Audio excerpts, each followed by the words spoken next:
Have you ever wondered what's normal in the first year of grief after your child goes to heaven? Is what I'm feeling normal? And what about the days I feel nothing at all? When I'm just numb and the tears won't come and I start to wonder, is there something wrong with me? Is that normal too? Am I losing my mind? If you've asked yourself any of those questions, you are in the right place because that's what we're going to talk about today. Welcome back to the Grief Mentor podcast. This is your host, Teresa Davis. If you're living through the first year after your child went to heaven, those first few weeks, those first months that seem to drag on, or the whole long first year, I want to walk with you through it today.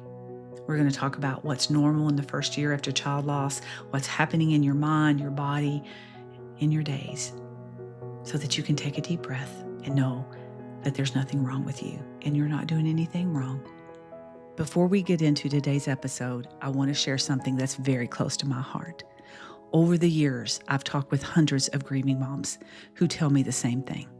My life feels chaotic. My thoughts and my emotions are chaotic, and I don't know how to make sense of any of this. That's exactly why I created Calming the Chaos. This new self-paced program includes 10 lessons, more than 3 hours of teaching, and 3 companion workbooks designed to help you navigate the guilt, the fear, the doubt, the identity shifts, and the uncertainty of life that often comes with child loss. My hope is that it will help you take a deep breath, feel less alone, and find steady ground beneath your feet again. You can find all that information in my show notes. If you're grieving the death of your child and you want the steps that lead to believing with confidence that life is still worth living, then you're in the right place. Hello, I'm Teresa, a grief mentor. That's been where you are, and I teach grieving moms like you how to navigate life after child loss. If you're ready to take a step of courage and build a solid foundation to live with hope and purpose, then I'm here to teach you how. Are you ready for what God has for you? Then I'm ready to teach you. If you're just finding the space, this is where we sit together in the truth of child loss. Wherever you are in that first year, I want you to understand something today. There's no schedule that you're supposed to be keeping. This is the first of 3 Tuesdays that I'm going to be sharing with you what to expect in year 1, year 2, and year 3 after your child goes to heaven.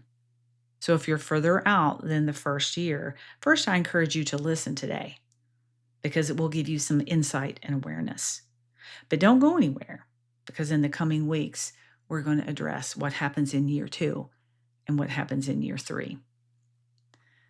I've sat with a lot of moms in the first year of their grief. And I can tell you without a doubt that first year has a shape to it. Not a schedule, a shape.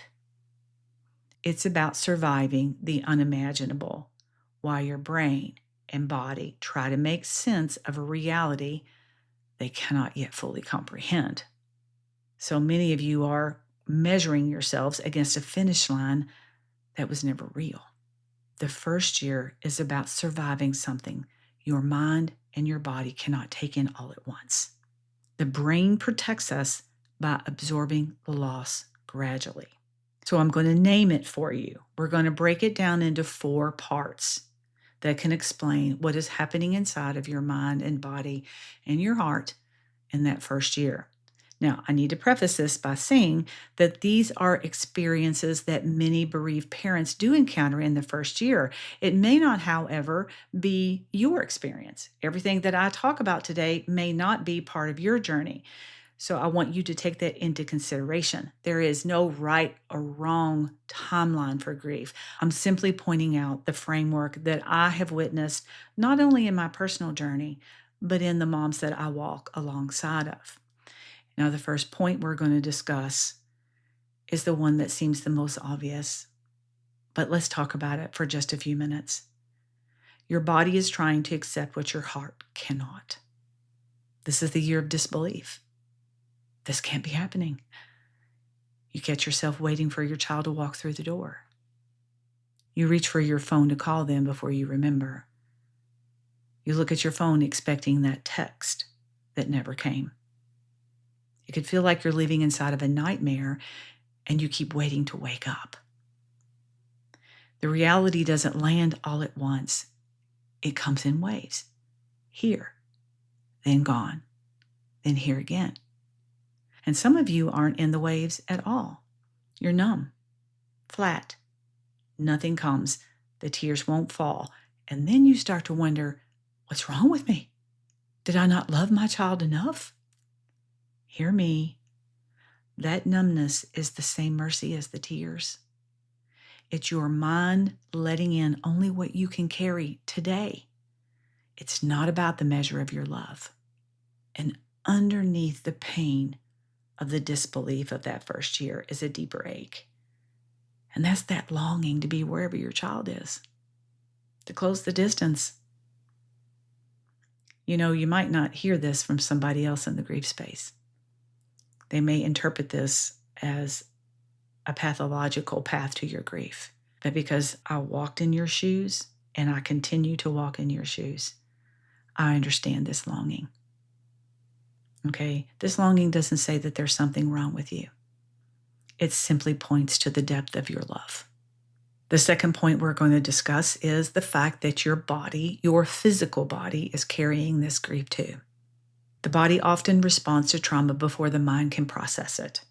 That's a loaded sentence, and I can spend 20 minutes breaking that down, but I'm not going to, because I want to get through these 4 points to be able to help you understand what is happening to you. Grief isn't only in your heart. Okay, often your body reacts before your mind even knows what's happening. This is a symptom that we see with triggers. There's a fog that you can't explain. You walk into a room and you forget why. You lose words in the middle of a sentence. That fog is not you losing your mind. Here's what's happening. I'm going to remove all of the technical language that I would like to share with you right now to help you really understand the depth of what is going on inside your body so that you can understand that you're not losing your mind. Let's look at it like this. What is happening right now in your mind and your body is a collision of hormones. It's like this big soup of hormone mix, and they're all being dumped in the same bowl. That's where your fog is coming from, friend. There's the tiredness that sleep doesn't touch. Your sleep goes sideways. You're either sleeping too much or not at all, or waking up at the same time every night. Food no longer has taste. Even the smell of food might make you physically ill. You might find yourself getting sick easy because your immune system is focused on managing the soup of hormones that's going on inside of your body. You might show up to your doctor with aches and pains with no reason a doctor can find. None of that means that there's something wrong with you. There is definitely something going on inside of your body, your heart, and your mind. But it's so disorienting and confusing when we look to people in places of authority, people in places of leadership, and we look to them for guidance, and they look back at us as if they're thinking something that they're not verbalizing out loud. Yeah, I know that look. I've seen it. The next point, the calendar becomes too hard to face. The first year is full of the first. And every one of them has your child's absence built into it. The first birthday, the first Mother's Day, the first Thanksgiving, Christmas, the first anniversary of their death, the school events, the vacations, the family gatherings. I could go on and on. And so often the dread of that day is heavier than the day itself. You brace yourself for that day. And the bracing cost you just as much as the actual day itself. That's a mother's heart doing exactly what it does when the calendar keeps handing her another day that her child should be here for. Point number 4, the world starts moving again. People go back to their routines. The cards, the text, the emails stop. The meals stop. somewhere in there you start to begin to feel alone in a grief the rest of the world has already laid down. I'm not going to go heavy into this today because I have an episode dedicated solely for this coming up soon. But I wanted to mention it here because it is definitely part of that first year of grief. I want you to know you're not imagining it. Now, those are the 4 main points that I want to point out today. That's part of most every grieving mom's journey that I've worked with, including my own. But I want to point out something important to you today. There's no finish line at the end of year 1. I know that number sits out there like a door you're supposed to walk through. 12 months, and somehow you've come out on the other side better. And when the day comes and you don't feel better, then all the fears start coming in. Why does this still hurt this much? I thought if I got through the first year, somehow this would be better. Please hear me, friend. The end of the first year is not the end of your grief. It may be the end of all of the first that you've lived through without your child here. And yes, you have finished what feels like a marathon when you come to the end of that first year. It's an expectation that I hear frequently, one that I experienced even myself. So I want to leave you with some encouragement today. If you are in the very first year of walking on this earth without your child physically beside you, one of the things that you need the most is community. Now, let me break this down a little bit because there's communities and there's communities. You need a place where you can come alongside other grieving moms, like-minded, like you, who understand where you are. But hear me carefully because this part matters. That community needs leadership. A grief space without leadership can deepen despair instead of easing it. I witnessed that myself. So if you're in this very first year, I encourage you to find a community that supports you, one with leadership rooted and grounded in the Word of God, a place that lets you express your grief without ever handing you the feeling like somehow you're doing it wrong or that you're supposed to be somewhere you're not. And I want to speak one word about isolation. The fear of the world on the outside can drive us inward to a point that isn't healthy. I spend a lot of time teaching the moms that I work with what healthy looks like and what it doesn't. So much of that comes down to boundaries, which in my heart are the very foundation of grieving well. So seek out community, a place where you can be supported, where you can grieve in a healthy way. Because this is the foundation. The first year lays a foundation for the years that follow. Giving yourself healthy support now can make a meaningful difference as you continue walking this lifelong journey of grief. And you say, well, I didn't think it was going to be a lifelong journey. Well, I have a lot to say about that, and we probably cannot touch on this in this podcast. But yes, it is a lifelong journey because you will never stop loving your children. Support in this first year is crucial, not only for your mental health, but for your ability to be able to process this tsunami that has come into your life.